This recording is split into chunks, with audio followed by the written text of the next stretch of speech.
مولانا صاحب آپ کو شرم آنی چاہیے، آپ کو تو مولانا کہنا بھی نہیں چاہیے. خیر میرے زمرے میں تو آپ مولانا ہے ہی نہیں، مولانا کہنا مولانا کی توہین ہے، اور آپ کو تو میں مولانا نہیں کہوں گی. اور جس طرح کی نازیبہ قسم کی گفتگو آپ نے کی، اس سے پہلے میں نے اسی کے بارے میں فضلو کے بارے میں ایک ویڈیو بنائی تھی، تو کافی اس کے کارکنوں کی طرف سے تھریٹ آئے کہ یہ کر لیں گے تو وہ کر لیں گے، تو اب جانتے نہیں ہو تو ہم سے پنگا مت لو، تو یہ کرو تو وہ کرو. لیکن جو حق تھا، جو سچ تھا، وہی سچ تھا جو میں نے بتایا تھا ان کے بارے میں، اور ہیچڑوں کے بارے میں جو میں نے بتایا تھا بالکل ایکوریٹ نیوز میں نے آپ تک پہنچائی تھی.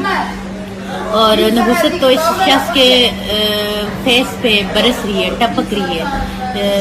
میں نے ان کی ایک ویڈیو سرکولیٹ ہوتی ہوئی دیکھی تھی، جس میں اس نے اپنا وہ کلی سے اتاری ہوئی تھی جو اس کا وہ تھا سر پہ جو باندھتے ہیں. تو استغفر اللہ نعوذ باللہ، اتنی نحوست اس شخص کے چہرے سے پہ، اتنی پھٹکار اور اتنی اللہ کی لعنت پڑی ہوئی تھی. اور یہ صرف اور صرف دین کا ٹھیکیدار بنا ہوا ہے، دین کو بیچنے کے لیے ایک منافقوں کا ٹولہ. تو میں اس کو یہ بتاؤں گی کہ جیسے عبداللہ بن ابی کا ٹھکانہ جہنم کا سب سے نچلا درجہ، اسی طرح آپ کا بھی ہوگا، انشاءاللہ ہوگا. کیونکہ آپ کہیں سے بھی اسلام کے پیروکار نہیں لگتے.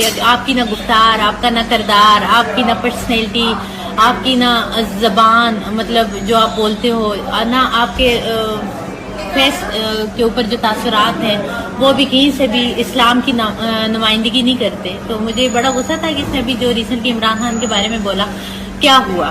آپ سارے کے سارے چوروں کا، منافقوں کا ٹولہ ایک طرف ہے، اور کی زبان ضد عام تھا. جتنی بھی میں نے لوگوں کے آپ کے بارے میں اس کے بعد جن لوگوں سے پوچھا کہ انہوں نے کہا کہ یہ تو ملا کہلانے کے لائق ہی نہیں ہے، یہ تو غلیظ انسان ہے، اور واقعی آپ غلیظ انسان ہو.